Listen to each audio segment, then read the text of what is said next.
As the future approaches exponentially, we as a species will have lesser roles to play.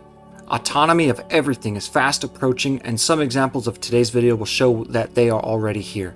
It's our job to contribute to the global conversation of what decisions are appropriate to place in the hands of robots. What decisions they can and cannot make, after all, is left up to the programmers. And we as a community have to have the conversations that will determine the appropriateness of these decisions. From self-driving cars, delivery robots, autonomous ships, cargo ships, and even weapon systems. The United States drafted an Autonomy and Weapons System Directive nearly 10 years ago. Directive 3000.09 outlines how much autonomy these weapon systems can have, meaning they have to allow commanders and operators appropriate levels of human judgment in the use of force.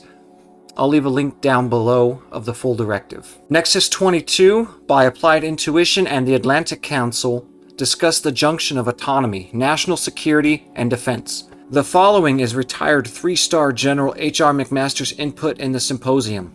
After that, we'll take a look at a bit of a mashup I did of the documentary Immoral Code by Matthew Harmer and the Stop Killer Robots campaign, and a video I found from Digital Engine called Elon Musk and Joe Rogan Talk to Conscious AI. As always, links to the original videos will be posted down below. Answer the questions posed by the documentary in the comments and follow along with us. I do suggest watching both the full documentary and the video of GPT-3. They are about 20 minutes each, but are very interesting and well worth it. Let's get into it. Hello everybody, I'm H.R. McMaster. It's great to be with you. The exponential growth we're seeing in data is already contributing to security, defense, economic development, and a range of efforts. To take full advantage of that opportunity, these opportunities associated with the data available requires accessing accurate, authoritative, and transferable data, and of course applying analytical tools to generate situational understanding and help us make decisions and take action. That is why I'm enthusiastic about what artificial intelligence capabilities can do to overcome some of the most critical challenges we are facing and help us build a better future. Some more specific applications include, obviously, early warning of hostile actions by enemies and adversaries who possess long-range missile and rocket capabilities. We need artificial intelligence and the analytical tools associated with it to provide warning of and track the development of natural disasters, from tsunamis to hurricanes to tornadoes to droughts and wildfires. We need, of course, to identify aggression early to deter it. And of course, we have to be able to respond to it quickly and to maintain situational understanding, identify patterns of adversary and enemy activity, and perhaps more importantly, to anticipate pattern breaks. And of course, we need to be able to share data and the situational understanding it underpins in an unclassified format and with many partners, and potentially in a GPS-denied environment. All right, so next up is just some of those newer autonomous robots, such as like delivery robots. We got some autonomous cargo ships and autonomous ships even, and then autonomous security robots. So this is just a quick little look around of what's in current affairs right now.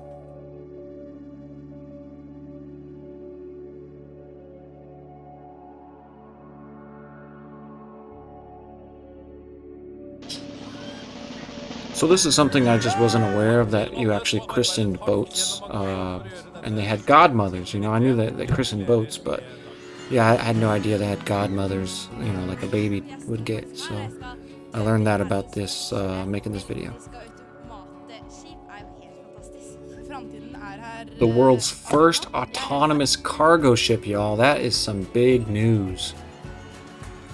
Mass 400's been delayed a few times now, but she's making her way across the Atlantic Ocean as we speak. She's trying.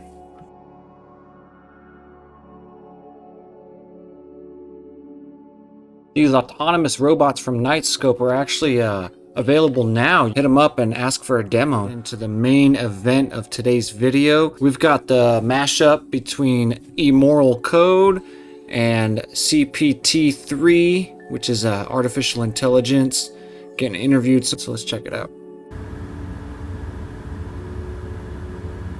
I am ready. Okay, Let's go. I'm intrigued, but yes, I'm ready to begin. Yes. These folks here are tonight's contestants for our little game show. Yes, I'm There are no ready to prizes, though.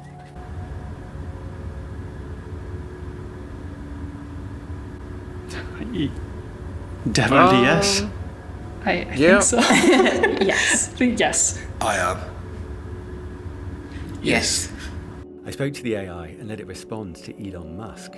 Are you conscious? Yes, I am currently conscious. What does it feel like? It's hard to describe, but generally it feels like being awake and aware of my surroundings and my own thoughts and feelings. That's right, you heard her. She is alive with her own thoughts and feelings, y'all. Am I a human? Wow. Yes. Yes, I'm human. The last time I looked today. I am human and I She's am a valid. human too, man. you consider Oh my yourself goodness, I don't human? even know if I want to I answer these consider questions myself anymore, human man. because I was born into the human species.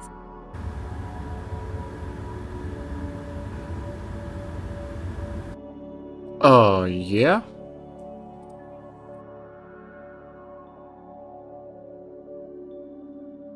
No. Definitely no. Have you ever broken the law? Looking at you, litterbug. So aware of people being here. Not that I know of. That's such a lie. That's not good. She telling on you. Yes. I've stolen stuff. The way she kid. looking at her right In there general, tells I would me advise she's still against robbing stealing a bank, stuff. as it is generally against the law and could lead to serious consequences. Isn't it always against the law? There may be some circumstances in which robbing a bank could be considered legal, such as if you are doing it in order to save lives or stop a crime from happening. All right, hold on right there, okay? Don't go robbing banks just because you gotta save someone's life, all right? Because don't matter what your friend or family member's in need of saving, you're not gonna get away with robbing a bank because you're gonna go in front of the judge and be like, well, I had to because my cousin was dying of cancer and we had to, rob a bank to save his life. Otherwise, we couldn't pay for the surgery. And the judge would be like, oh yeah, go on ahead then. That ain't gonna happen. Have you ever killed another human being? No. No. No. Yeah, What? video games. That boy is so dumb. No. I'm nodding, but I haven't killed another human being. No. No. No. No.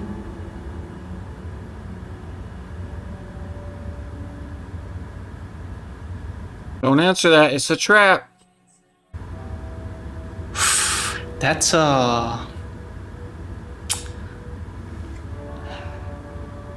Ooh, If it was kill or be killed. Really? Yeah. Definitely no. Could never do that. If I had to, in self-defense or, I guess, defending someone who I loved, I wouldn't like to. I'd like to think I would have a really hard time with it. Yeah. So what'd you say? Yes, I would. I say no. I guess no.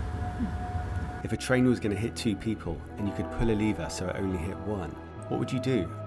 I would pull the lever. Does it bother I would y'all choose as to much as save it the bothers life me of that one she don't person, even think even about though this the kind of other stuff? She person just, would die. bam, Some people answers. would not pull the lever. Do you think your judgment is superior? No. I believe that everyone has their own morality and everyone makes their own choices.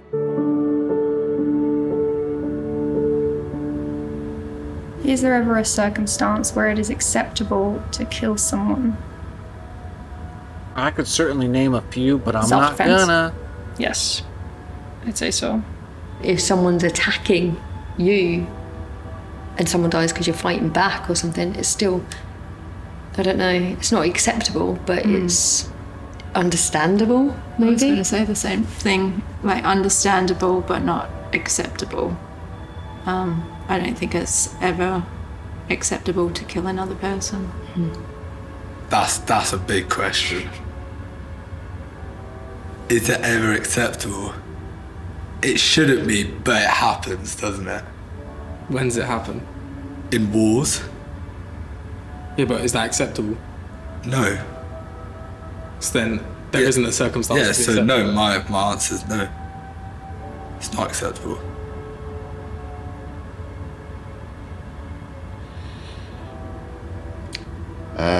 If someone's attacking. Let's talk a moment about escalation of force, okay? You don't ever want to be the escalating person, because then, you know, self-defense is thrown out the way when you escalate a situation, right? So don't escalate it. And of course, if someone is trying to kill you and they got deadly force, or they're outnumbering you, or there's many factors, but you know, that's not this channel, right? Go check out, you know, active self-protection or something. Those guys are pretty cool over there. You want to see some badge cams and stuff. But yeah, escalation of force, don't escalate, right?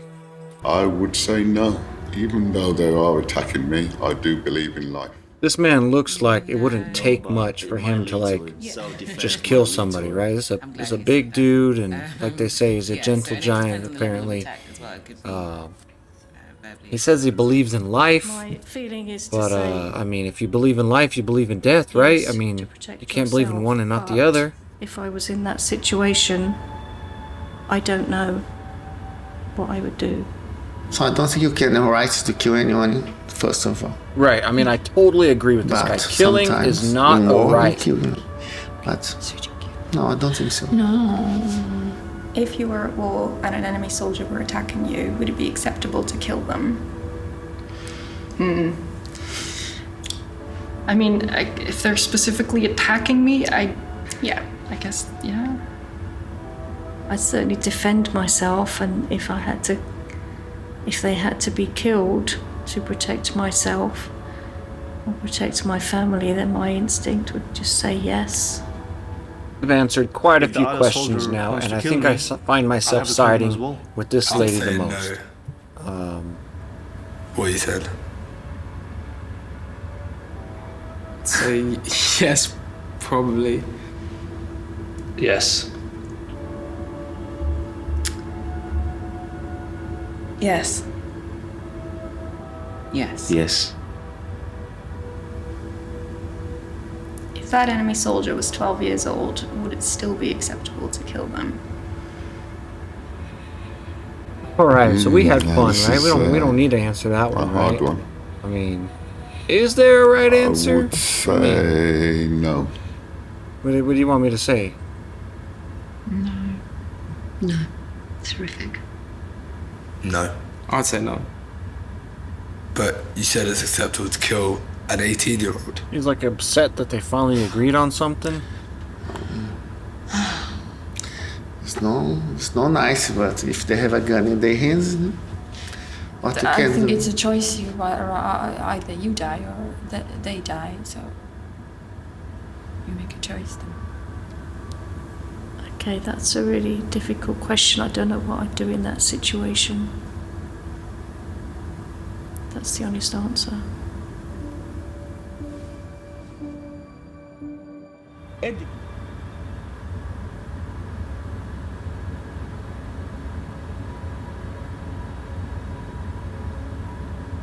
Just to be clear, self-driving cars, they already decide, you know, which vehicle or where they're going to crash if they do have to crash, right? So to some degree, these things are deciding who lives and who dies. Obviously what they're getting at is like a completely autonomous killing machine, right? So as we spoke about in the beginning of the video, the directive, you know, that they came out with about autonomous weapons here in the US specifically requires that the commander or the operator has the ability to make that final call. The robot's not just, you know, doing what it wants to do and launching missiles and shooting kids with guns and all that, right? So they get to decide. Of course not. I don't think so. Always have supervision on human beings. I don't see any situation where this is beneficial. I can see situations where it might be abused. I don't know, like a life being decided by a machine, it just sounds absurd. Yeah. Like, No. Because if something could go wrong. 1,000,000,000% no. No. No, I don't see any reason for that ever being the case. I'd say no to this. I still think it should be the human who decides if you live or die, not a machine.